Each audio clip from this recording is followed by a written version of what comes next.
Bonjour. Cette histoire vient de Lettonie. Elle s'intitule « Pas d'issue ». Le sport était la passion de Beba. Elle donnait tout pour le sport. Elle aimait particulièrement jouer au basketball et elle adorait ses entraîneurs. Chaque fois qu'elle participait à un match, elle donnait tout dans l'espoir de gagner. Mais lorsque Beba s'est préparée au baptême, elle s'est rendue compte qu'elle devait arrêter de jouer au basket. De nombreux matchs étaient programmés le jour du sabbat et elle voulait honorer Dieu en respectant le sabbat. Dans sa Lettonie natale, cette jeune fille de 16 ans était confrontée à une tâche décourageante. Le sport avait été toute sa vie. Elle doit maintenant annoncer la nouvelle à ses entraîneurs.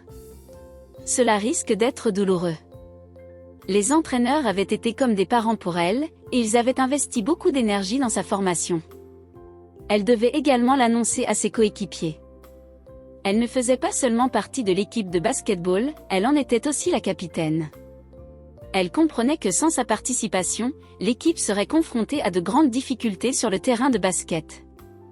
L'adolescente a décidé de jouer un dernier match le jour du sabbat. À la mi-temps du match, Beba se retrouve seule dans les vestiaires. Sa conscience la tracasse et elle tombe à genoux. « Dieu, s'il te plaît, fais quelque chose », a-t-elle prié. « Je ne veux plus jouer au basketball le jour du sabbat. Je veux te suivre. Mais je ne sais pas comment le dire à mes entraîneurs. Ce sera tellement douloureux pour eux. Mais je te promets que ce sera mon tout dernier match du sabbat. » Il ne semblait pas y avoir d'issue. Après la prière, Beba ne se sent pas bien. Les entraîneurs l'ont examinée et ont constaté que sa tension artérielle était excessivement élevée. Beba a été hospitalisée. Après avoir effectué une série de tests, un médecin lui a annoncé une nouvelle surprenante. « Vous êtes née avec un seul rein », lui dit-il. « Vous ne pouvez plus jouer au basketball. » Beba n'en croyait pas ses oreilles. Dieu avait prévu une solution. Elle n'était pas ravie de n'avoir qu'un seul rein.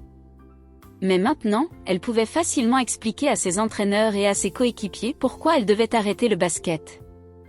Elle a annoncé la nouvelle à ses entraîneurs et à ses coéquipiers. Ils se sont montrés compréhensifs. Ils ont compris.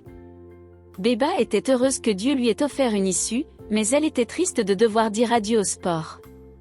Le sport avait été toute sa vie. Puis elle s'est souvenue qu'elle avait quelque chose de mieux que le sport. Elle avait Jésus.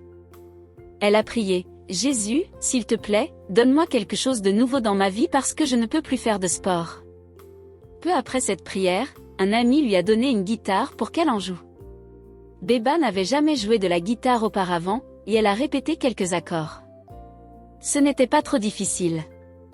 Après seulement un jour d'apprentissage, elle était capable de jouer des chansons simples toute seule. Elle était si excitée. Jésus l'avait bénie en lui donnant le don de la musique. Aujourd'hui, Beba a 42 ans et joue toujours de la guitare. Bien qu'elle ne joue plus au basketball, elle a appris qu'elle pouvait encore pratiquer d'autres sports. Le fait d'avoir un seul rein n'a pas mis fin à ma vie sportive, dit-elle avec un grand sourire. Je peux encore faire du ski et d'autres sports. L'offrande du 13e sabbat de ce trimestre permettra à des personnes en Lettonie de faire du sport dans un contexte centré sur le Christ. Merci de prévoir une offrande généreuse.